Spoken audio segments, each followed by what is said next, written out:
Tired of orders getting stuck because you missed a required field?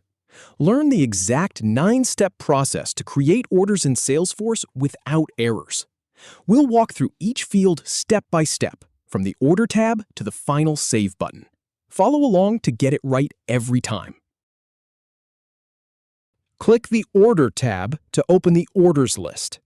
Then go ahead and click the New Order button to begin creating a new order. Now choose the appropriate order type from the drop-down. Once that's done, change the status field to the desired value. Next, enter the shipping address in the provided fields. Then, set the order's start date by picking a date from the calendar. After that, fill in the Customer Authorized By field with the appropriate contact. Finally, enter the billing address to complete the address details. All right, once everything looks good, click Save to create the order. Thanks for watching.